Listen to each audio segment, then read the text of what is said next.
உம்முடைய அளவற்ற கிருபைக்காக நன்றி செலுத்துகிறோம் ஆண்டவரே. உம்முடைய வல்லமைகளையும் மகத்துவங்களையும் நாங்கள் அறிய முடியாது, அதை கேட்டு உணர முடியாது. அப்படிப்பட்ட பெரிய மகத்துவம் உள்ள வல்லமை உள்ள தேவனாய் நீர் இருப்பதற்காக ஸ்தோத்திரம் ஆண்டவரே. கர்த்தாவே, வேதத்தின் மகத்துவங்களை நான் அவருக்கு எழுதி கொடுத்தேன், அவர்களோ அந்நிய காரியமாக எண்ணினார்கள் என்று சொல்லி சொல்லப்பட்ட வசனத்தை நாங்கள் பார்க்கிறோம் ஆண்டவரே. அப்படி இல்லாதபடி அந்த மகத்துவங்களை நாங்கள் அறிந்து கொள்ள எங்களுக்கு உதவி செய்யும் அப்பா. எங்களுக்கு கற்றுத்தாரும், எங்களுக்கு கற்றுத்தாரும் ஆண்டவரே. தயவாய் கிருபையாய் எங்களுக்கு கற்றுத்தர வேண்டும் என்று கேட்கிறோம். எங்களோடு பேசுகிற ஒரே தேவன் நீர் ஆண்டவரே. அதற்காக நன்றி செலுத்துகிறோம் ஆண்டவரே. நீர் கிருபையாய் எங்கள் ஒவ்வொருவரோடும் பேச வேண்டும் என்று காரியங்களை புரிந்து கொள்ள, ஏற்றுக்கொள்ள எங்களுக்கு உதவி செய். இயேசு கிறிஸ்து நாம் கேட்கிறோம் நல்ல பிதாவே. ஆமேன், ஆமேன். கர்த்தர் நாம் மகிமைப்படுவதாக. இந்த கிருபையின் நாளில தேவனுடைய வார்த்தையை பகிர்ந்து கொள்ள தேவன் எனக்கு கிருபை செய்ததற்காக நான் அவருக்கு நன்றி செலுத்துகிறேன். உங்கள் யாவருக்கும் என் அன்பான வாழ்த்துக்களை தெரிவித்துக் கொள்கிறேன். தேவ கிருபையினாலே ஒவ்வொரு நாளும் நீங்க இப்படி கூடி வருகிறது மிக ஆசீர்வாதமான காரியம்.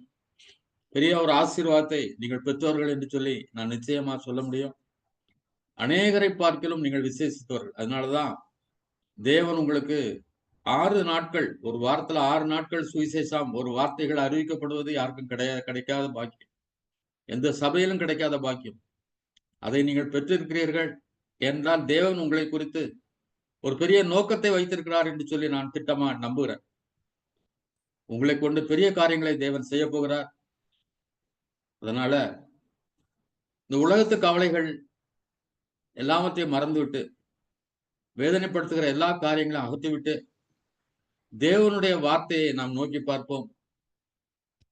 அவருடைய ஆவி குறுகி இருக்கிறதோ என்று சொல்லி போன வாரத்துல வாசித்தோம். அது நன்மை செய்யாமல் இருக்குமோ, என்னுடைய செயல்கள், அவருடைய வார்த்தைகள் உங்களுக்கு நன்மை செய்யாமல் இருக்குமோ என்று சொல்லி கேட்டிருக்கிறார். அதனால நிச்சயமா அவருடைய ஆவி குறுகி இருக்கவில்லை. அது மிகவும் உலகம் முழுவதும் மட்டுமல்ல, அண்ட சராசரங்களிலும் பரவி இருக்கிறது. அந்த கைகள் நமக்கு செய்ய முடியாத காரியம் என்று ஒன்றுமில்லை. அவருடைய வார்த்தைகள் நமக்கு நன்மை செய்யும் என்று சொல்லி அந்த வசனத்துல போன வாரம் பார்த்தோம் மீகாவுல. அந்த வார்த்தைகள் நிச்சயமா உங்களுக்கு நன்மை செய்யும். எல்லா நன்மைகளையும் பற்றி சுயித்திருக்க தேவன் உங்களுக்கு கிருபை தருவாராக.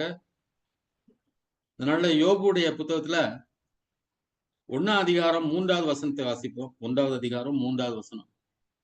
அவனுக்கு 7000 ஆடுகளும் 3000 ஒட்டகங்களும் 500 ஏர் மாடுகளும் 500 கழுதைகளும் ஆகிய மிருக ஜீவன்கள் இருந்ததுமன்றி திரளான படைவிடைக்காரரும் இருந்தார்கள்.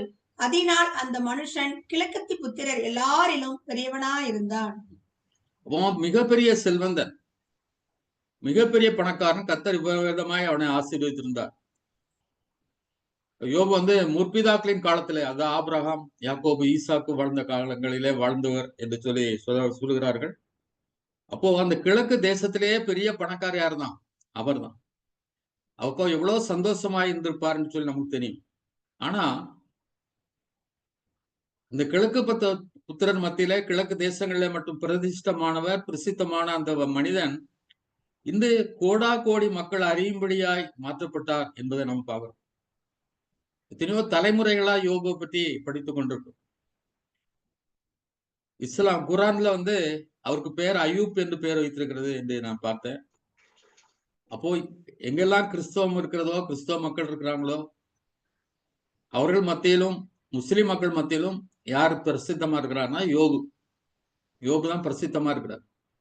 அன்றைக்கு ஒரு கிழக்கு தேசம் மட்டும்தான் பிரசித்தமா இருந்தவர், இன்றைக்கு அகில உலகத்திலையும் எத்தனையோ தலைமுறைகளாக அவர் அறியப்பட்டிருக்காரு. காரணம், அந்த சோதனையிலே அவர் வெற்றி பெற்றதுதான் காரணம். யாக்கோபு எழுதும் போது யாக்கோபின் பொறுமையை, யோபின் பொறுமையை குறித்து கேள்விப்பட்டிருக்கிறோமே என்று சொல்லப்பட்டிருக்கு. அப்போ அவர் இதுல எவ்வளவு பொறுமையா இருந்தார் என்பதுதான் மிக முக்கியமான ஒன்றாக கருதப்படுகிறது. இந்த யோபு புத்தகத்தில் அவருடைய பொறுமை.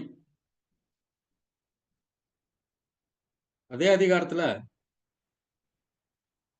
20-22 வாசிங்க. 20-22. அப்பொழுது யோபு வாசிக்கமா? வாசிஷிலா வாசி. அப்பொழுது யோபு எழுந்திருந்து தன் சால்வையை கிழித்து தன் தலையை சிரைத்து தரையிலே விழுந்து பணிந்து, நிர்வாணியாய் என் தாயின் கற்பத்திலிருந்து வந்தேன், நிர்வாணியாய் அவ்விடத்துக்கு திரும்புவேன். கர்த்தர் கொடுத்தார், கர்த்தர் எடுத்தார், கர்த்தருடைய நாமத்துக்கு ஸ்தோத்திரம் என்றான். இவை எல்லாவற்றிலும் யோபு பாவம் செய்யவும் இல்லை, தேவனை பற்றி குறை சொல்லவும் இல்லை. இவ்வளவு பெரிய ஒரு கொடுமை உலகத்துல எந்த மனிதனுக்கும் ஏற்பட்டிருக்க. அப்படிப்பட்ட கொடுமையான ஒரு உபத்திரம். ஆனாலும் அவர் வாயினால என்ன செய்யலையா? யோபு பாவம் செய்யவில்லை, தேவனை பத்தி குறை சொல்லவும் இல்லை என்று சொல்லப்படும். நிறைய யோபை பற்றி நீங்க நிறைய தெரிஞ்சுப்பீங்க. அதனால எல்லாத்தையும் ரொம்ப டீப்பா நான் சொல்ல போறது இல்ல. குறிப்பிட்ட சில வசனங்களை நாம் பார்க்க போறோம். அப்போ இதுல ஒரு சில நாட்களுக்கு முன்னால காலையில் எழும்பும் பாத்தீங்கன்னா தலை அப்படியே பாரம், மூக்கு அடைச்சிருக்கு, வயிறு அப்படியே பேன் ஆகுது, நெஞ்சில அடைக்கிற மாதிரி இருக்கு, சளி நிறைய ஆயிடுச்சு. கால்கள் இப்ப கொஞ்ச நாளா அது பிரச்சனை, கால்கள் ஒரு உணர்வு இல்லாதபடி கொஞ்சம் அப்படி. எனக்கு ரொம்ப கஷ்டமா இருந்துச்சு. ஆண்டவரே, ஏன் இந்த கஷ்டம் எனக்கு? ஏன்னா எனக்குன்னு வியாதி என்று சொல்லி நான் டாக்டர்கிட்ட போய் அதிகமா போனதில்லை. ஹாஸ்பிட்டல்ல ஒரே ஒரு தடவை படுத்திருக்கிறேன். ஒரு போன வருஷம் முந்தின வருஷமோ அப்படிதான் கடவுள் காப்பாத்தினார். ரொம்ப கவலையோட புலம்பி என்ன எடுத்துக்கொள்ளும்லாம் சொல்ற அளவுக்கு நான் பேசிட்டேன். அந்த நேரத்துல எங்களுடைய வாட்ஸ்அப்ல ஒரு செய்தி வந்தது. வேலவன் என்ற ஒரு சகோதரர், அவர் காலேஜ் முடிச்சு இருக்கும்போது அவர் ரட்சிக்கப்பட்டார். ரட்சிக்கப்பட்ட பிறகு எங்க ஊழியத்துல அப்போ எங்களுடைய தலைவர் என்ன சொன்னாருன்னா, ஒரு மெசேஜ்ல சொல்லும்போது, எங்கேயாவது நீங்க எல்லாம் மிஷினரிகளை மட்டுமே நம்ம அனுப்பி வடநாட்டை நம்ம சுதந்திரிக்க முடியாது. அதனால முடிஞ்சா நீங்க எல்லாம் அங்க வேலை தேடி போங்க. அல்லது சிலர் நீங்க உங்களுடைய இருக்கிற சென்ட்ரல் கவர்மெண்ட் ஜாப்ல இருந்தீங்கன்னா டிரான்ஸ்பர் வாங்கி போகும்போது சிலர், ஒருவர் ராஜஸ்தான் போனாரு, ஒருத்தர் டெல்லி போனாரு, ஒருத்தர் குஜராத் போனாரு, இப்படி சிலர் வேற வேற இடங்களுக்கு டிரான்ஸ்பர்லாம் வாங்கி போனாங்க. ரொம்ப கடினமான காரியம் தான் அது. அப்போ இந்த தம்பி அங்க குஜராத்ல வேலைக்கு போனார். வேலை தேடி குஜராத்ல போய் வேலை சேர்ந்தார். அங்கிருந்து ஆண்டோட ஊழியத்தை செய்தார். ஆனா அவரை சிஎம்சில கேன்சருக்காக அட்மிட் பண்ணப்பட்டிருக்காருன்னு கேள்விப்பட்டோம். எனக்கு ரொம்ப கஷ்டமா தட்டி. கர்த்தருக்காக எல்லாத்தையும் விட்டுட்டு, தன்னுடைய பெற்றோரெல்லாம் விட்டுட்டு அப்படி போன ஒரு சகோதரன், அவருக்கு இந்த நிலைன்னா நான்லாம் ஏமாத்திரம் என்று சொல்லி நான் கொஞ்சம் ஆறுதல் அடைந்தேன். அப்போ அவரை பத்தி சொல்லப்படுறது பாத்தீங்கன்னா, இவை எல்லாவற்றிலும் யோபு பாவம் செய்யவில்லை, தேவனை பற்றி குறை சொல்லவும் இல்லை, குறை சொல்லவும் இல்லை அப்படின்னு சொல்லப்படும். எத்தனை காரியங்களுக்கு நம்ம முறுமுறுக்கிறோம். முறுமுறுக்கிறதுனால அவங்க எவ்வளவு பேர் அழிக்கப்பட்டார்கள் என்று 1 கொரிந்தியர் 10ஆம் அதிகாரத்துல சொல்லப்படும்.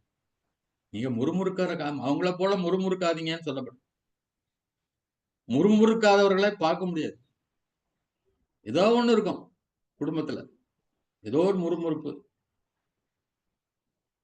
தனிப்பட்ட வாழ்க்கையில தனக்கு ஏற்பட்டிருக்கிற பிரச்சனைகளை குறித்து முறுமுறுப்பு, குடும்பத்தில் நடக்கிற காரியங்களை குறித்து முறுமுறுப்பு, இன்னும் வெளியே அவுட் சைட்ல இருக்கிற காரியங்களை குறித்து முறுமுறுப்பு, இப்படி பல காரியங்கள் இருக்கும்.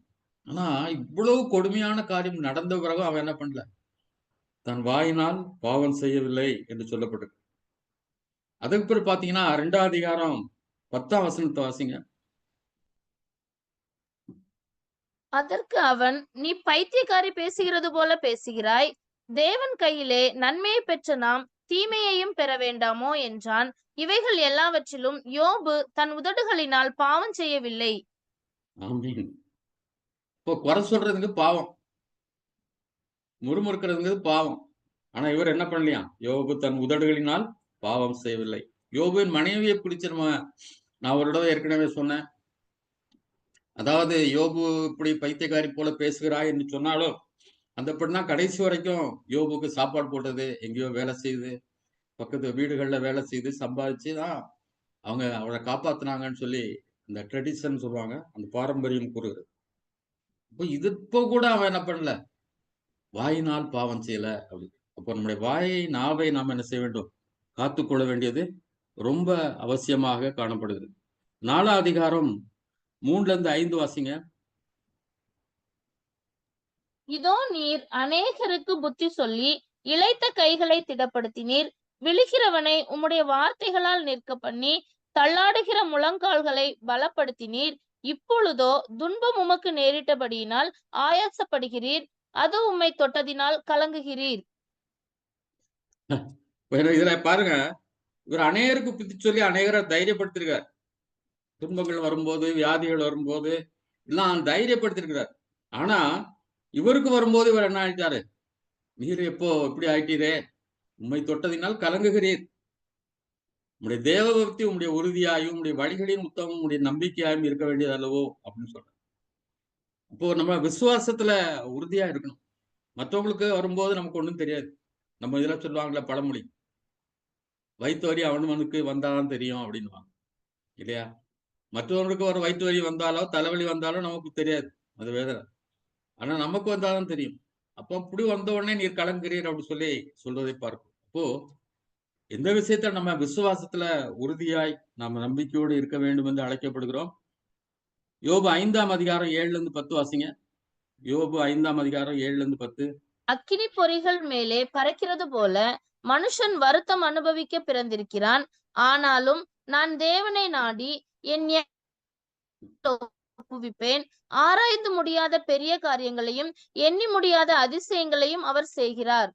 ஆமென். அப்போ இதுக்கு எப்படி அக்கினி பொறிகளுக்கும் இதுக்கும் எப்படி சம்பந்தம் எனக்கு தெரியல.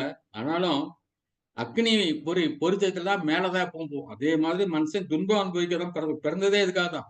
பாடு அனுபவிக்கதான். அதை புரிந்து கொள்ளணும். ஆனாலும் நான் தேவனை நாடி என் நியாயத்தை தேவனிடத்தில் ஒப்புவிப்பேன். பிரச்சனைகளே இல்ல, பாடுகளே இல்லைன்னா தேவனே நமக்கு தேவையில்லை. ஆனா பாடுகள் மத்தியில தேவனை நாடி என் நியாயத்தை தேவனிடத்தில் அவரிடத்துல ஒப்படைப்போம். ஆராய்ந்து முடியாத பெரிய காரியங்களை எண்ணி முடியாத அதிசயங்களை அவர் செய்கிறார்.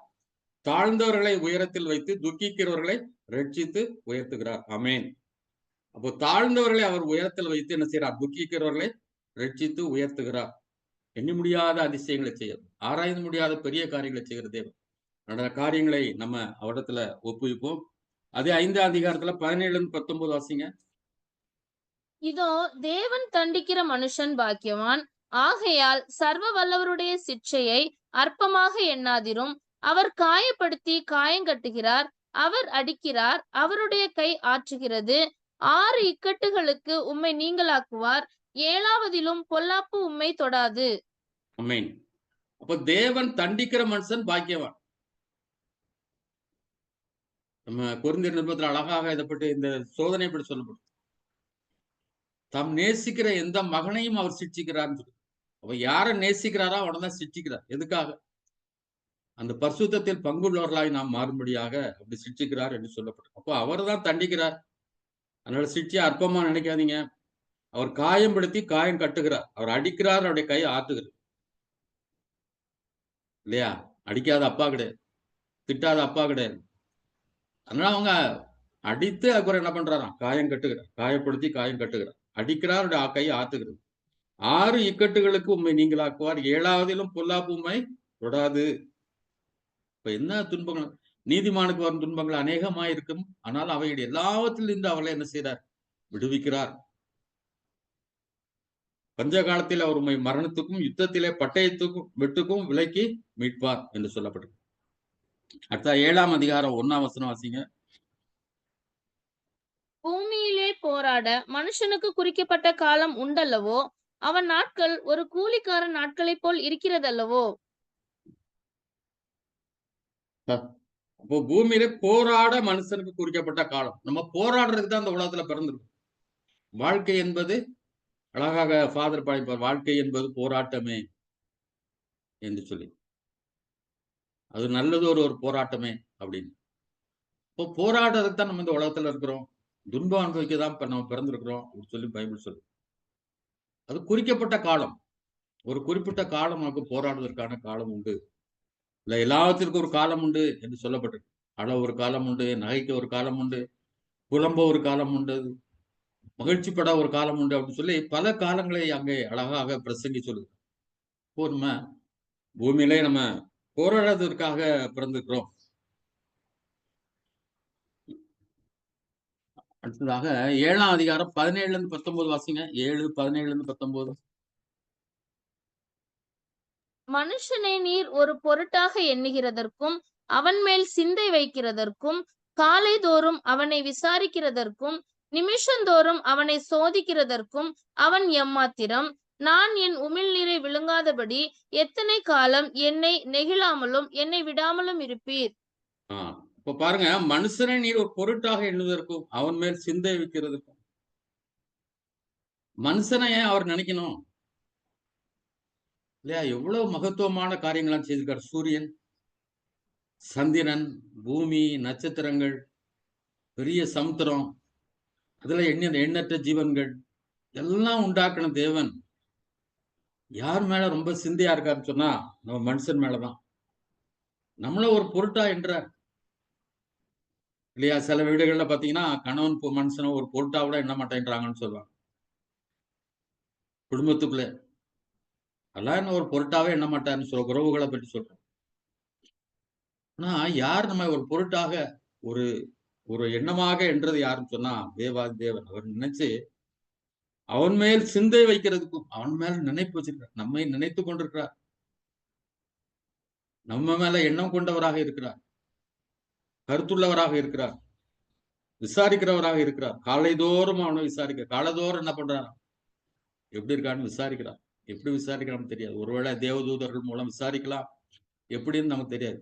காலைதோறும் அவனை விசாரிக்கிறதுக்கும் நிமிஷந்தோறும் அவனை சோதிக்கிறதுக்கும் அவன் எம்மாத்திரம். நிமிஷந்தோறும் சோதனை. எங்க தடிக்கு விழுந்துருவோமோ அப்படிங்கிற மாதிரி நம்ம வாய் திறந்தாலே எச்சரிக்கையா திறக்க வேண்டியிருக்கு. பார்க்கறது எச்சரிக்கையா இருக்க வேண்டியிருக்கு. சிந்திக்கிறது எச்சரிக்கையா இருக்க வேண்டியது. ஒவ்வொன்றிலும் அவர் என்ன செய்யறார்? நிமிஷந்தோறும் சோதிக்கிறதற்கு அவன் எம்மாத்திரம்.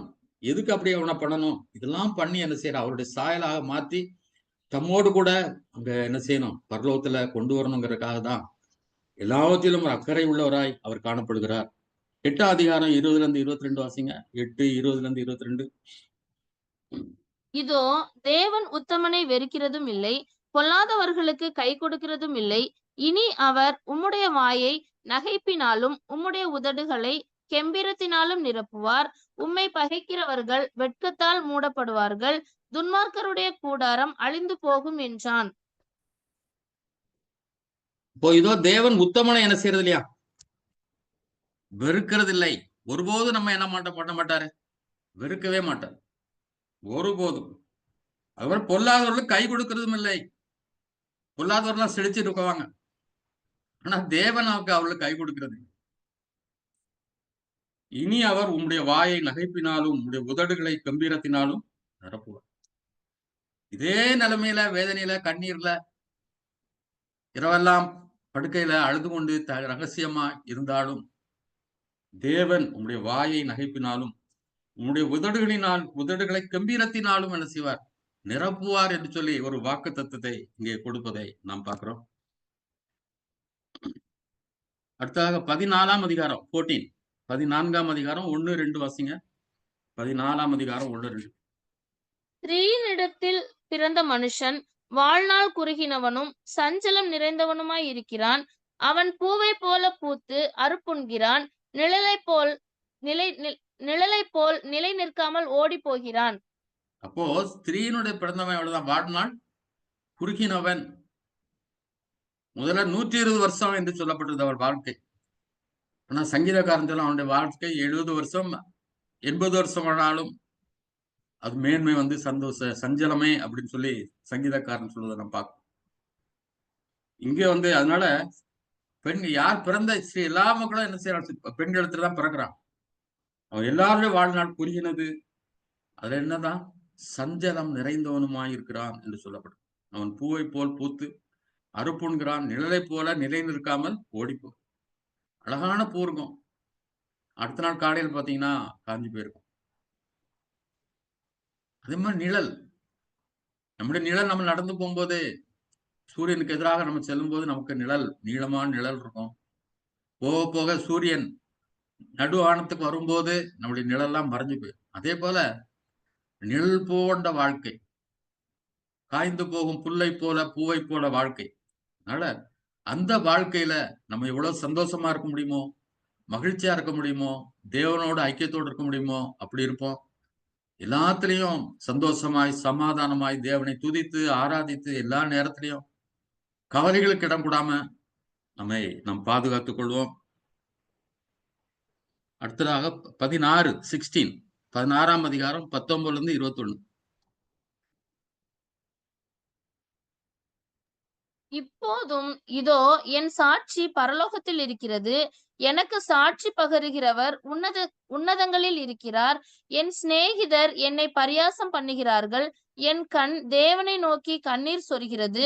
ஒரு மனுபுத்திரன் தன் சிநேகிதனுக்காக வழக்காடுகிறது போல தேவனோடே மனுஷனுக்காக வழக்காடுகிறவர் ஒருவன் உண்டானால் நலமாயிருக்கும். குறுகின வருஷங்களுக்கு முடிவு வருகிறது. நான் திரும்பி வராத வழியே போவேன். இப்போதும் என் சாட்சி பரலோகத்தில் இருக்கிறது. எனக்கு சாட்சி பகரவர் உன்னதங்களில் இருக்கிறார். அல்லேலூயா. நிறைய நேரங்கள்ல நம்ம எவ்வளவு உண்மையா இருந்தாலும் உத்தமமா இருந்தாலும் நம்ம நம்ப மாட்டாங்க. அற்பமா நினைப்பாங்க, இதெல்லாம் நாடகம், இதெல்லாம் கபடம் அப்படின்னு சொல்லி. ஆனால் நம்முடைய சாட்சி எங்க இருக்குன்னா பரலோகத்தில் இருக்குது. எனக்கு சாட்சி பகர உன்னதங்களில் இருக்கிறார். உன்னதத்தில் இருக்கிற தேவன் நமக்கு சாட்சி. நம்ம அவருடைய பிள்ளைகள். அவர் நமக்கு சாட்சி பகருகிறார். நம்ம எவ்வளவு உண்மை உள்ளவங்க உத்தமம் உள்ளவங்கன்னு அவருக்கு தெரியும். அதனால மனுஷரை பற்றி நம்ம கவலைப்பட வேண்டிய அவசியமே இல்லை. மனிதர்களுக்கு நம்பவே மாட்டாங்க. எவ்வளவு நன்மை நாம செய்தாலும் ஒரு நாள் அவர்கள் தூற்றுவார்கள், நமக்கு எதிராக வருவாங்க. மீகாவெல்லாம் பார்த்தோம், யாரெல்லாம் நம்ப கூடாது அப்படின்னு சொல்லலாம் பார்த்தோம். அதனால நமக்குன்னு ஒரு சாட்சி இருக்கு. அது எங்க இருக்கு? பரலோகத்துல. அவர் நமக்கு சாட்சி பாரு. ஒரு நாள் அழைப்பார், உண்மையும் உத்தமும் உள்ள ஊழியக்காரனே, கொஞ்சத்திலே உண்மையுள்ளவனாய் இருந்தாய் என்று. அந்த நாள் சீக்கிரம் வரப்போவதற்காக கர்த்தருக்கு ஸ்தோத்திரம். ஒரு மனுபுத்திரன் தன் சிநேகிதனுக்காக வழக்காடுகிறது போல தேவனோட மனுஷனுக்காக வழக்காடுகிற ஒரு உண்டானால் நலமாயிருக்கும். அப்போ ஒரு ஃப்ரெண்டு எப்படி தனக்காக ஒருத்தர் நண்பனுக்காக வழக்காடுவானோ அதே மாதிரி எனக்கு ஒரு ஆள் வேணும் இல்லையே அப்படின்னு சொல்லி வருத்தப்படுறேன். ஆனா நமக்காக வழக்காடுகிற ஒருத்தர், ஒரு தேவன் இருக்கிறார். நாங்க நமக்காக பரிந்து பேச இயேசு கிறிஸ்து நமக்காக பரிந்து பேசிக்கொண்டே இருக்கிறார். பரிசுத்த ஆவியார் நம்மோடு கூட இருக்கிறார். நம்மை ஆற்றி தேற்றும்படியாய், நம்மை தைரியப்படுத்த முடியாய் தேவன் உன்னதமான வார்த்தைகளை வாக்குகளை கொடுத்திருக்கிறார். விலையுயர்ந்த புத்தகத்தை நம்ம கையில கொடுத்திருக்கிறார். எவ்வளவு பாக்கியம் பெற்றவங்க தெரியுமா? எவ்வளவு சிலாக்கியம் பெற்றவங்க தெரியுமா? நம்ம எவ்வளவு ஆசீர்வதிக்கப்பட்டவர்கள் தெரியுமா? நம்ம கர்த்தருக்கு ஸ்தோத்திரம், கர்த்தருக்கு ஸ்தோத்திரம், கர்த்தருக்கு ஸ்தோத்திரம். 19 அதிகாரம் 25 27. என் மீட்பர் உயிரோடு இருக்கிறார் என்றும் அவர் கடைசி நாளில் பூமியின் மேல் நிற்பார் என்றும் நான் அறிந்திருக்கிறேன். இந்த என் தோல் முதலானவை அழுகி போன பின்பு நான் என் மாம்சத்தில் இருந்து தேவனை பார்ப்பேன். அவரை நானே பார்ப்பேன். அந்நிய கண்கள் அல்ல, என் கண்களே அவரை காணும். இந்த வாஞ்சையால் என் உள்ளிந்திரியங்கள் எனக்குள் சோர்ந்து போகிறது. ஆமென். என் மீட்பர் உயிரோடு இருக்கிறார் என்றும் அவர் கடைசி நாளில் பூமியின் மேல் நிற்பார் என்றும் நான் அறிந்திருக்கிறேன். எப்போ? யோபு ஒரு கிட்டத்தட்ட 5000 6000 ஆண்டுகளுக்கு முன்னால அப்பவே சொல்றாரு. அவருக்கு எப்படிப்பட்ட ஒரு வெளிப்பாடு பாருங்க. என் மீட்பர் உயிரோடு இருக்கிறார், அவர் கடைசி நாளில் பூமியின் மேல் நிற்பார் என்றும் நான் அறிந்திருக்கிறேன். எவ்வளவு பெரிய ஒரு வெளிப்பாடு. இந்த தோல் எல்லாமே அழுகி போயிடும். அப்போ என் மாம்சத்திலிருந்து தேவனை பார்ப்பேன். ஏன்னா நாம் எல்லாம் அழுகி போய் போனாலும் நான் மாம்சத்துல பார்ப்பேன். அவரு அங்கே தாம் உயிரோடு எழுப்பப்படுவதையும் அங்கே குறிப்பிடுவதை பார்ப்பேன். அவரை நானே பார்ப்பேன், அந்நிய கண்கள் அல்ல, என் கண்களே அவரை காணும். என் கண்ல நான் அவரை பார்க்க போறேன். அவருக்கு அவ்வளவு சந்தோஷம். அந்த வாஞ்சையால் என் உள்ளிந்திரியங்கள் எனக்குள் சோர்ந்து போகிறது. எப்போ பார்க்க போறேன் அப்படின்னு சொல்லி சோர்ந்து போகிறது. எவ்வளவு பெரிய ஒரு வெளிப்பாடு, எவ்வளவு பெரிய ஒரு வெளிப்பாடு. பாடுகள் மத்தியில தான் வெளிப்பாடுகள் கிடைக்கும். சந்தோஷமா இருக்கும்போது வெளிப்பாடு கிடைக்காது. பைபிள்ல கூட நிறைய நேரங்கள்ல வசனங்கள் வெளிப்படாது.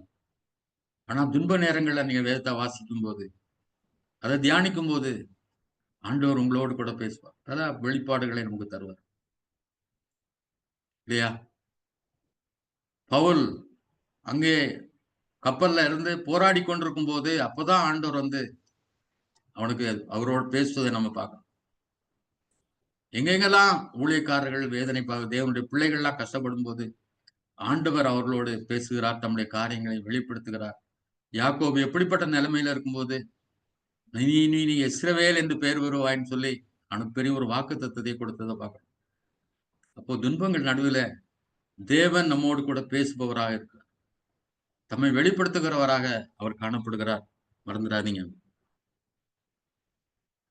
23ஆம் அதிகாரம் 8-10 வாசிங்க. 23 8-10.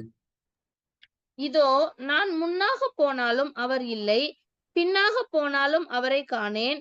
இடதுபுறத்தில் அவர் கிரியை செய்தும் அவரை காணேன், வலதுபுறத்திலும் நான் அவரை காணாதபடிக்கு ஒளித்திருக்கிறார். ஆனாலும் நான் போகும் வழியை அவர் அறிவார். அவர் என்னை சோதித்த பின் நான் பொன்னாக விளங்குவேன். ஆமென்.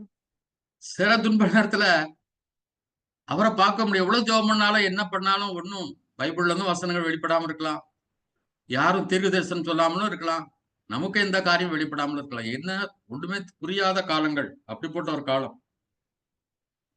முன்னால போறாரு, போனாலும் இல்ல, பின்னாலேயும் இல்ல, இடதுபுறத்திலையும் அவரை கிரியை செய்தும் அவரை பார்க்க முடியல, வலது பக்கத்திலையும் அவரை பார்க்க முடியல. அவர் பட்டமை தாமே மறைத்துக் கொள்கிற தேவன் என்று சொல்லி வேதத்துல ஒரு இடத்துல சொல்லப்படும். அப்படியா மறைத்துக் கொள்கிறார். ஆனால் நான் போகும் வழியா அவர் அறிவார். நம்முடைய ஃபியூச்சர் என்ன, நாளைக்கு நம்முடைய காரியம் என்ன, அடுத்த மாதம் நம்முடைய காரியம் என்ன, அடுத்த வருஷம் நம்முடைய காரியம் என்ன என்கிறதெல்லாம் எல்லாம் அவருக்கு தெரியும். அதனால தைரியமா இருக்கும். அவர் என்னை சோதித்த பின் நான் பொன்னாக விளங்குவேன். தேய்ச்சாதான் பாத்திரம் சுத்தமாகும், பளிச்சுனாகும். எவ்வளவு பாலிஷ் பண்றோமோ அந்த அளவுக்கு பாலிஷ் ஆகும். அந்த காலத்துல பித்தளை பாத்திரங்கள்லாம் இருக்கும், அதெல்லாம் புளிய போட்டு தேய்ன்னு தேய்ச்சாதான் ஆகும். சர்ச்சஸ்ல எல்லாம் பெரிய பித்தளையில வெண்கலத்துல இந்த இது செய்து வச்சிருப்பான், கேண்டில் ஸ்டாண்ட் இருக்கும். எங்க சர்ச் எல்லாம் பாத்தீங்கன்னா அவ்வளவு இருக்கும். சாட்டர்டே உட்காந்து அதை பிராஸோ போட்டு சுத்தம் பண்ணுவோம். இருக்கிறத போட்டு சுத்தம் பண்ணா ஒரு வாரத்துல அழுக்கடைஞ்சது, அதை பண்ணா அவ்வளவு பளிச்சுன்னு ஆயிடும். அப்போ அது தேய்க்காம இருந்தா எப்படி பளிச்சுன்னு ஆகாது. ஓ, நம்மை சோதித்த பின் நாம் பொன்னாக விளங்குவோம், நாம் பொன்னா விளங்க வேண்டும் என்று சொல்லி தேவன் விரும்புகிறார். அதே அதிகாரத்துல 12-14 வாசிங்க. அவர் உதடுகளின் கற்பனைகளை விட்டு நான் பின்வாங்குவதில்லை. அவருடைய வாயின் வார்த்தைகளை எனக்கு வேண்டிய ஆகாரத்தை பார்க்கிலும் அதிகமாய் காத்து கொண்டேன். அவரோவென்றால் ஒரே மனமாய் இருக்கிறார். அவரை திருப்பத்தக்கவர் யார்? அவருடைய சித்தத்தின்படியெல்லாம் செய்வார். எனக்கு குறித்திருக்கிறதை அவர் நிறைவேற்றுவார். இப்படிப்பட்டவைகள் இன்னும் அநேகம் அவரிடத்தில் உண்டு. ஆமென்.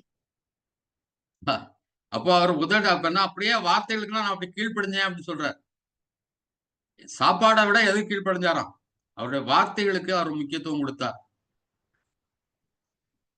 இல்லையா? எங்களுக்கு சொல்லிக் கொடுப்பாங்க, முன்னால சொல்லிக் கொடுத்தா அண்ணன், நோ பைபிள் நோ டிஃபன் அப்படி சொல்லி கொடுப்பார். அதாவது பைபிள் படிக்கலன்னா சாப்பாடே சாப்பிடாத அப்படின்னு, அவ்வளவு முக்கியம் பைபிள் அப்படின்னு. அப்ப அப்படி நான் காத்துக்கொண்டேன். ஆனாலும் என்னன்னா அவரோ என்றால் ஒரே மனமா இருக்கிறார். அவர் நம்மை குறித்து ஒரு திட்டம் வைத்திருக்கிறார், நம்முடைய வாழ்க்கைக்கு ஒரு நோக்கத்தை வைத்திருக்கிறார். நாம் நினைக்கிறபடி இல்ல, நாம் ஜெபிக்கிறபடி கூட இருக்காது, நாம் சிந்திக்கிறபடி இருக்காது. அவரோ என்றால் ஒரே மனமாய் இருக்கிறார். அவரை திருப்பத்தக்கவன் யார்? அவருடைய சித்தத்தின்படி எல்லாம் செய்வார். எனக்கு குறித்திருக்கிறதை அவர் நிறைவேற்றுவார். இப்போ நமக்குன்னு ஒண்ணு குறித்து வச்சிருப்பார். யோசிப்புக்கு ஏன் இந்த பாடு? குழியிலே நிர்வாணமாய் போடப்பட்டார் என்று சொல்லப்படுகிறது. எல்லாத்தையும் கலந்துட்டாங்க, நிர்வாணமா கொண்டு போகப்பட்டார். அங்க அடிமையாக கொண்டு வித்தாங்க. அடிமையாக விற்கப்படும் போது அப்போ நிர்வாணமாக்கிடுவாங்க, நிர்வாணமாக்கி தான் விற்பாங்க. ஏன்னா உடல்ல எங்கேயாவது ஏதாவது செய்தாருக்கான்னு பார்த்துட்டு கண்டுபிடிக்கிறக்கா. ஒரு பாஸ்டர் அதை குறித்து எழுதியிருந்தார். ஏன் இந்த பாடு? அவருடைய நோக்கம், தேவனுடைய நோக்கம் அவரை உன்னதமான ஒரு இடத்துல கொண்டு உட்கார வைக்கணும்னு நோக்கம். பெரிய ஞானி தான் தானியேல், ஆனா அவரும் அடிமையா போக இருந்துச்சு. அன்பானவர்களே, தேவன் உங்களுக்கு குறித்திருக்கிறதை நிறைவேற்றுவார். உங்களுக்கு ஒரு ஆச்சரியமான காரியத்தை, உன்னதமான ஒரு காரியத்தை தேவன் வைத்திருக்கிறார். நீங்கள் நினைக்கிறபடி அல்ல, அவர் நினைக்கிறபடி உங்கள் வாழ்க்கையில அவர் நிறைவேற்ற போகிறார். கர்த்தருக்கு ஸ்தோத்திரம் உண்டாவதாக. ஆமென். 28ஆம் அதிகாரம் 9-12. 28, 9-12. அவன் தன் கைகளை கற்பாறையின் மேல் நீட்டி மலைகளை வேரோடே புரட்டுகிறான். கண்மலைகளுக்குள்ளும் நீர்க்கால்களை வெட்டுகிறான். அவன் கண் விலையுயர்ந்த எல்லாவற்றையும் காணும். அதாவது மனிதன் எவ்வளவு ஞானம் உள்ளவன் என்று சொல்லி அங்க பார்க்கணும். இந்த அதிகாரம் முழுவதும் நீங்க படிச்சு பாத்தீங்கன்னா தெரியும். அவன் தன் கைகளை கற்பாரின் மேல் நீட்டி மலைகளை வேரோட புரட்டுகிறான். அப்போ மலையெல்லாம் உடைச்சிடுறான், பாதைகளை உண்டாக்குறான். மலைகள் எல்லாம் உடைத்து அது வழியாக என்ன பண்ணுது, வாய்க்கால்களை உண்டாக்குகிறான். 11ஆம் வசனத்துல ஒரு துளியும் கசியாதபடி ஆறுகளை அடைக்கிறான். மறைவிடத்தில் இருக்கிறதை வெளிச்சத்திலே கொண்டு வருகிறான். ஆனாலும் ஞானம் கண்டெடுக்கப்படுவது எங்கே, புத்தி விளைகிறது இடம் எது? அப்ப இதெல்லாம் ஞானம்தான். மனுஷனுடைய ஞானத்தினால்தான் பெரிய பெரிய கட்டடங்கள், பெரிய பெரிய காரியங்கள் எல்லாம் மனிதன் செய்து கொண்டிருக்கான். ஒரு சின்ன நம்ம கிட்ட இருக்கிற ஒரு மொபைல்ல எவ்வளவு காரியங்கள் இருக்குது இல்லையா? பேசுறதுக்கு மட்டும்தான் ஒரு காலத்துல இருந்துச்சு. ஆனா இன்றைக்கு அப்படி இல்லை. எத்தனையோ காரியங்கள் அந்த மொபைல்ல இருக்கிறத நம்ம பார்க்கணும். அப்ப அப்படிலாம் ஞானம் இருக்கிறது. ஆனாலும் பாத்தீங்கன்னா எங்க சொல்ல 28ஆம் வசனத்துல மனுஷனை நோக்கி இதோ ஆண்டவருக்கு பயப்படுவதே ஞானம், பொல்லாப்பை விட்டு விலகுவதே புத்தி என்றார் என்று சொன்னார். ஆனா இதுதான் ஞானம். இது ஞானம் இல்ல, இந்த ஞானம் இல்ல. நானகருக்கு மியூசிக் ஒரு இன்ஸ்ட்ருமெண்ட் வாசிக்க முடியலையேங்கிறது பெரிய வருத்தம். ஆசைப்பட்டேன், ஆனா நல்லா முடியலாம் போயிட்டு, சந்தர்ப்பங்கள் இல்லாமல் போயிட்டு. இப்போ அந்த கவலை உண்டு. ஆனா இதுதான் முக்கியமா ஞானமா, ஆண்டவருக்கு பயப்படுகிறதே ஞானம், பொல்லாப்பை விட்டு விலகுவதே புத்தி என்று சொன்னார் என்று சொல்லப்பட்டிருப்பதை நாம் பார்க்கிறோம்.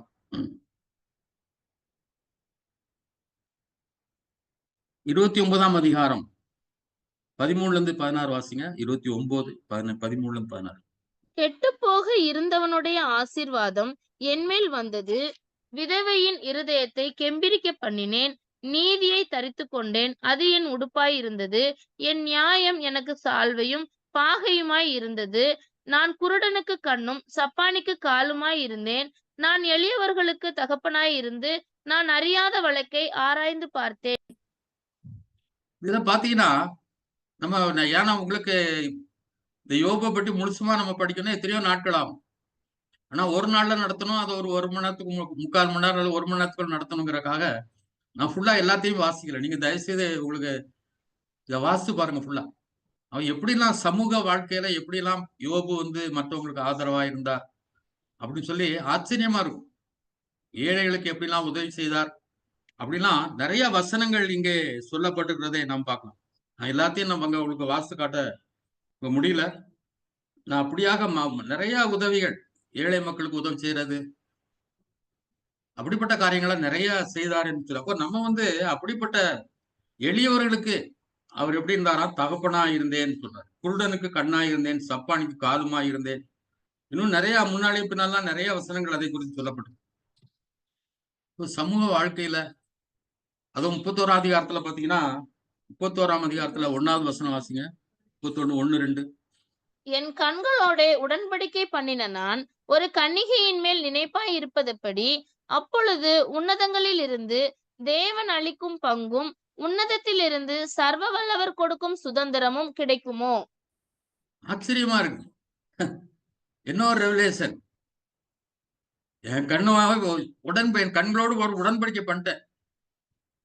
ஒருவேளை திருமணம் உடன்படிக்கை சொல்றாரா அல்லது தேவனோடு பண்ண உடன்படிக்கை சொல்றாரா தெரியல. ஆனா அப்படி இருக்கிற நான் ஒரு கன்னிகையின் மேல், இன்னொரு கன்னிகையின் மேல் நான் எப்படி நினைப்பாய் இருப்பேன், இன்னொரு மேல் நான் எப்படி நினைப்பாய் இருப்பேன். அப்படி இருந்தால் உன்னதங்களில் தேவன் அளிக்கும் பங்கும் உன்னதத்திலிருந்து சர்வவல்லர் கொடுக்கும் சுதந்திரமும் கிடைக்குமோ? ஆசீர்வாதமே இல்லாம போயிடும். நினைப்பு. சாத்தான் போராடி கொண்டே இருப்பான். சாகிற வரைக்கும், இந்த மாம்சம் இருக்க வரைக்கும் அவன் போராடிட்டு தான் இருப்பான். ஆனாலும் நம்முடைய உடன்படிக்கை, ஒரு நாள்ல நம்முடைய கணவனோடு மனைவியோடு நாம் பண்ண உடன்படிக்கை, அது என்றைக்கும் நம்ம மறந்துடக்கூடாது. மல்கியாவுல படுக்கை படாதிருப்பதாக என்று சொல்லப்படும். ரொம்ப ஜாக்கிரதையா எச்சரிக்கையாய் நாம் இருப்போம். அப்படின்னா நம்முடைய தேவனுடைய ஆசீர்வாதத்தை நாம் இழந்து விடுவோம் என்று சொல்லி நம்ம இங்க பாக்குறோம்.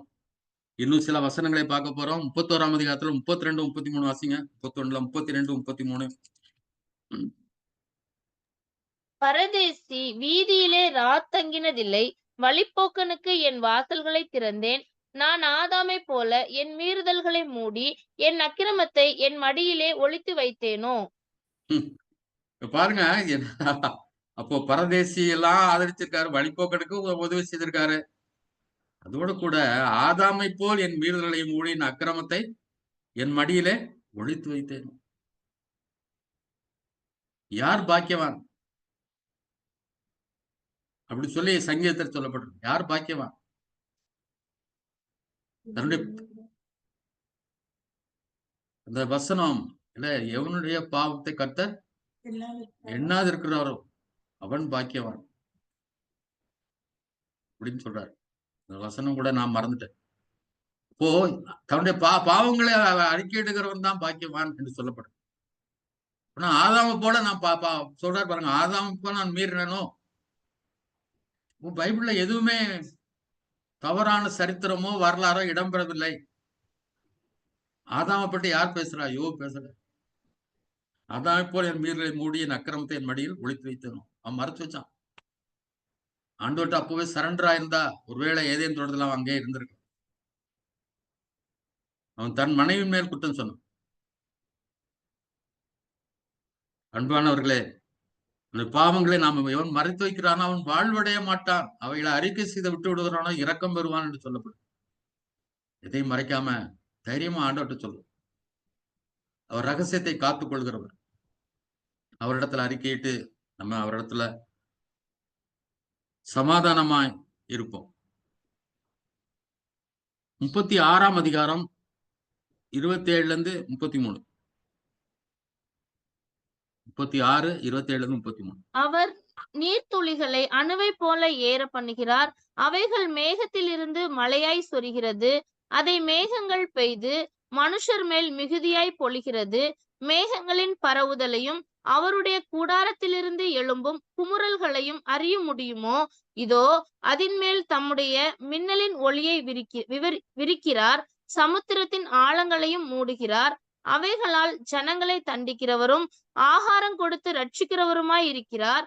அவர் மின்னலின் ஒளியை தமது கைக்குள்ளே மூடி அது இன்னின்னதை அடிக்க வேண்டும் என்று கட்டளையிடுகிறார்.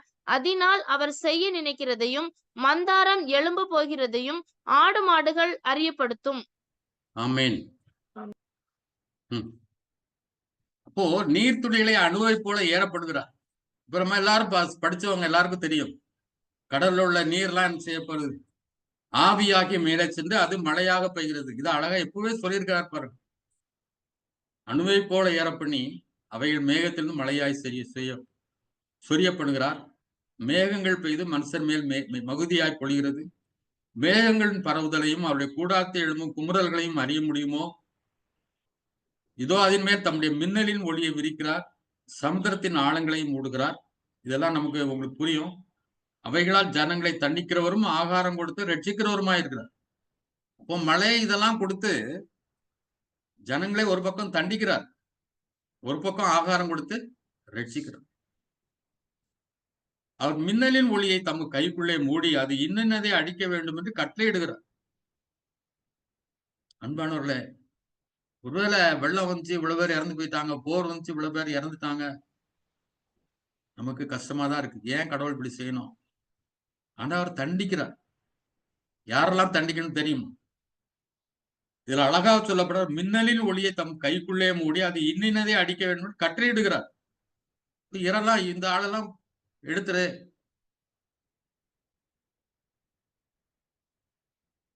சுனாமி வந்த போது சர்ச்சில் பேசுறதுக்கு எனக்கு ஒரு சந்தர்ப்பம் கிடைத்தது. இந்த வசனத்தை ஆழ்வார் என்ன காட்டினேன். யாரை அடிக்கணும், யாரை கொண்டு போகணுங்கிறதுலாம் சும்மா எல்லாத்தையும் வாரி கொண்டெல்லாம் வெள்ளம் போகாது.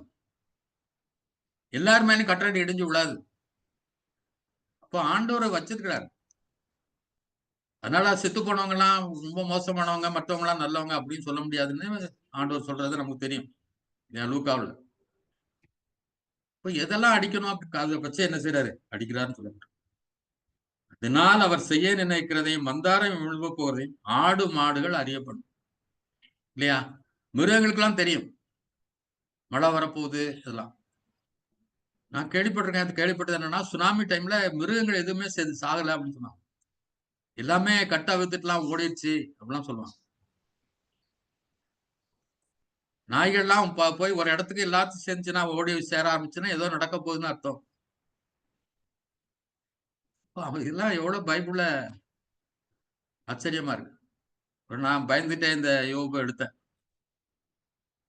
ஏன்னா இதெல்லாம் கேட்டு எல்லாமே இன்ஸ்பிரேஷனல் மெசேஜ் தான் நம்ம அதிகமா விரும்புவோம். எனக்கு என்ன கிடைக்கும் அப்படின்னு நிறைய பேர் ரொம்ப ரொம்ப யோசிச்சுட்டே நான் ப்ரிப்பேர் பண்ணேன். ஆனா தெரிந்து கொள்ள வேண்டும். யோபு முழுசும் படிச்சு பாருங்க. அது பயத்துக்குரியது கிடையாது. அதுல அவ்வளவு ஆசீர்வாதங்கள் இருக்கிறது என்பதை நம்ம புரிந்து கொள்ள வேண்டும். 38ஆம் அதிகாரம் 4-11. நான் பூமியை அஸ்திபாரப்படுத்துகிற போது நீ எங்கே இருந்தாய்? நீ அறிவாளியானால் அதை அறிவி. அதற்கு அளவு குறித்தவர் யார்? அதின்மேல் நூல் போட்டவர் யார்? இதை நீ அறிந்திருந்தால் சொல்லு.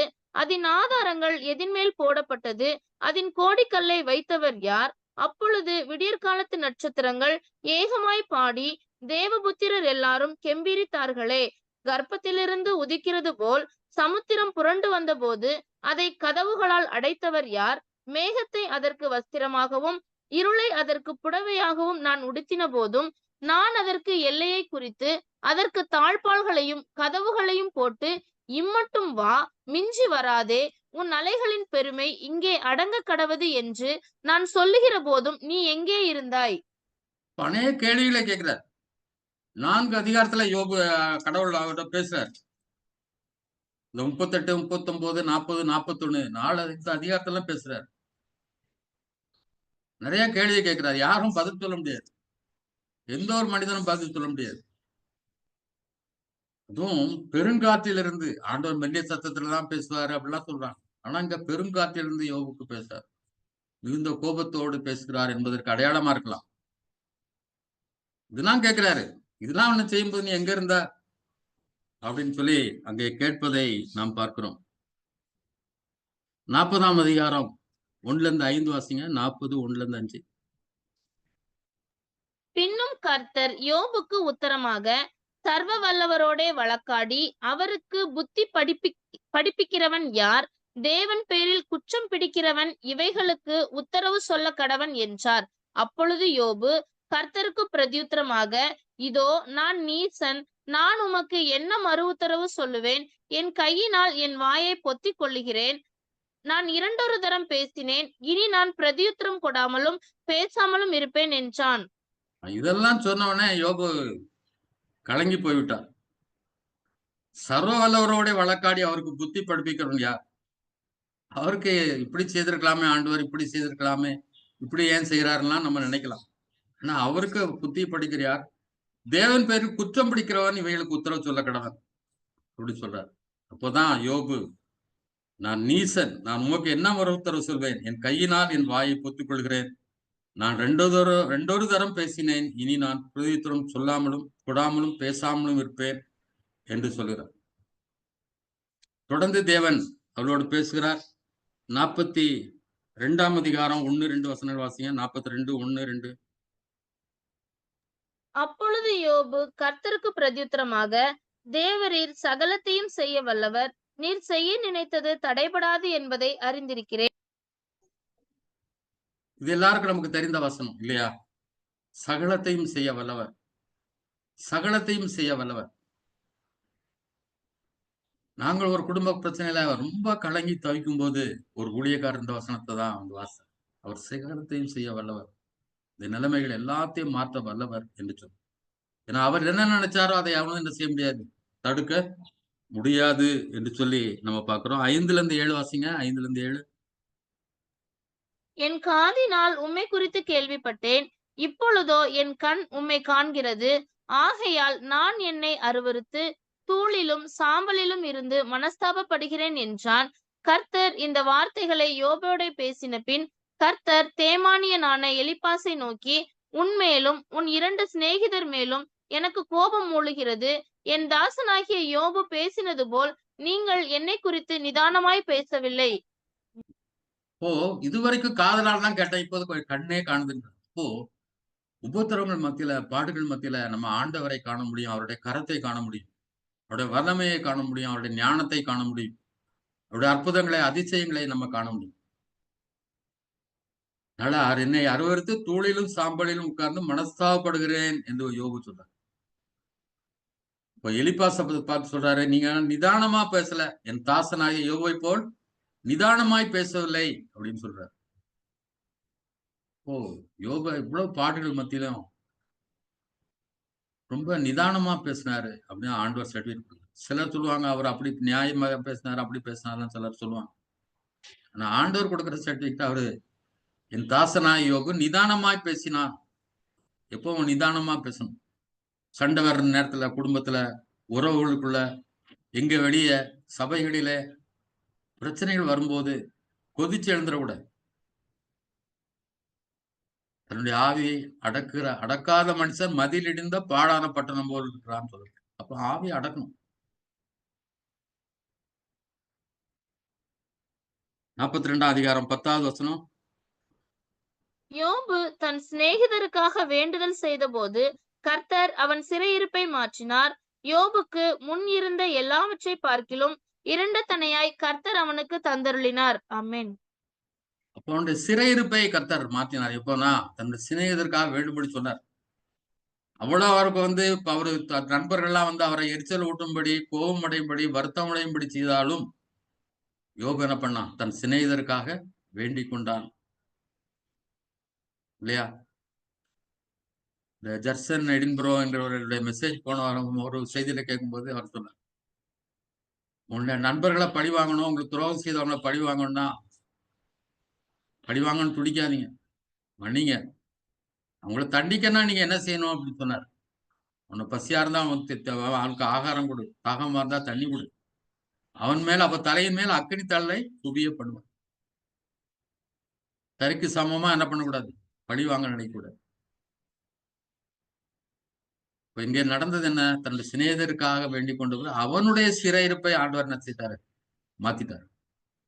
சத்துருக்களுக்காக, நம்ம மேல எரிச்சல் உள்ளவர்களுக்காக, நம்முடைய விரோதிகளுக்காக நம்ம என்ன பண்ணணும்? ஜெபம் பண்ண வேண்டும். கடைசியாக 16ஆம் 17ஆம் வசனம்.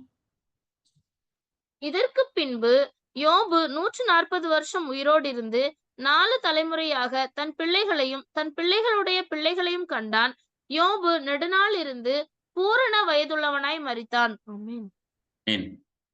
அப்ப இதுக்கு முன்னாடி நம்ம எல்லாம் 2 தனியா அவர் ஆசீர்வதித்தார். அவனுக்கு 7 குமாரர் 3 குமாரத்திகள் பிறந்தாங்க. அவங்கள போல அழகுள்ளவர்கள் யாரும் இல்லை அப்படிலாம் சொல்லப்பட்டிருக்கு. அவர் நெடுநாள் உயிரோடு இருந்து பூரண வயதுள்ளவரா என்ன செய்தாராம்? மரித்தார். பிள்ளைகளோடு இருக்கிறது ஆசீர்வாதம், பேர பிள்ளைகளோடு இருக்கிறதா ஒருத்தர் சொன்னார், பிள்ளைகளோடு இருப்பது ஆனந்தம், பேர பிள்ளைகளோடு இருப்பது பேரானந்தம் அப்படின்னு சொல்லி. ஆனா பேர பிள்ளைகளுடைய பேர பிள்ளைகள் எல்லாம் அவர் என்ன செய்தார்? பார்த்தார். அந்த பாடுகள் நடுவில் நம்ம சோர்ந்து போகாம பொறுமையோடு இருப்போம், விசுவாசத்தோடு இருப்போம். யாக்கோபுல அந்த ஒரே ஒரு வசனத்தை மட்டும் நான் வாசித்து முடிப்போம். 4ஆம் அதிகாரம் 5ஆம் அதிகாரம் 11ஆம் வசனம். இதோ பொறுமையாய் இருக்கிறவர்களை பாக்கியவான்கள் என்கிறோமே. யோபின் பொறுமையை குறித்து கேள்விப்பட்டிருக்கிறீர்கள், கர்த்தருடைய செயலின் முடிவையும் கண்டிருக்கிறீர்கள். கர்த்தர் மிகுந்த உருக்கமும் இரக்கமுள்ளவராய் இருக்கிறாரே. ஆமென். பொறுமையோடு உங்கள் ஆத்மாக்களை காத்து கொள்ளுங்கள் என்று வேதம் சொல்லும். பொறுமையா இருப்போம். துன்பங்கள் நடுவில், வேதனைகள் மத்தியில, வியாதிகளின் மத்தியில பொறுமையா இருப்போம். ஸ்தோத்திரம் செலுத்துவோம். யோபை எப்படி ஆசீர்வதித்தாரோ அப்படியே நம்மை ஆசீர்வதிக்கிற தேவனாய் இருக்கிறார். அவர் மிகுந்த உருக்கமும் இரக்கமுள்ளமாய் இருக்கிறார். ஆமென். ஜெபம் செய்வோம். எங்கள் அன்பின் தகப்பனே, உம்முடைய கிருபைக்காக இரக்கத்துக்காக நன்றி செலுத்துகிறோம். அன்பு தகப்பனே, உம்முடைய வார்த்தைகளை பொறுமையாய் கேட்ட இந்த பிள்ளைகளை ஆசீர்வதியும், உடைய குடும்பங்களை ஆசீர்வதியும், தேவைகளை சந்தியும், பிள்ளைகளை ஆசீர்வதி, அவருடைய படிப்பை ஆசீர்வதியும், அவருடைய பிற்காலங்களை நீர் ஆசீர்வதிக்க போவதற்காக ஸ்தோத்திர ஆண்டவரே. எல்லா நன்மைகளால் நிறைப்பதற்காக ஸ்தோத்திர ஆண்டவரே. பலகீனங்கள், சுகவீனங்கள் எல்லாவற்றிலும் விடுதலை தாரும். ஒரு புதிய உற்சாகத்தை தாங்க. புதிய ஆவியினால் நிரப்புங்க. பரிசுத்த ஆவியினால் நிரப்புங்க ஆண்டவரே. புதிய வல்லமைகளால் நிரப்புங்க, வரங்களால் நிரப்புங்க. அநேகருக்கு ஆசீர்வாதமாய் கர்த்தாவே. அன்பு தாப்பனே, உம்மை ஸ்தோத்தரிக்கிறோம், ஸ்தோத்தரிக்கிறோம், ஸ்தோத்தரிக்கிற ஆண்டவரே. அநேகருக்கு பிரயோஜனமுள்ள பிள்ளைகளாக வல்லமையா எடுத்து பயன்படுத்துங்க. இந்த குடும்பங்கள் ஆசீர்வதிக்கப்படும். இவர்கள் மூலமாய் அநேக குடும்பங்கள் ஆசீர்வதிக்கப்பட்டும் கர்த்தா. நீரே ஆசீர்வதித்து வழி நடத்தும். இயேசு கிறிஸ்து நாம் கேட்கிறோம் நல்ல பிதாவே. ஆமேன், ஆமேன், ஆமேன்.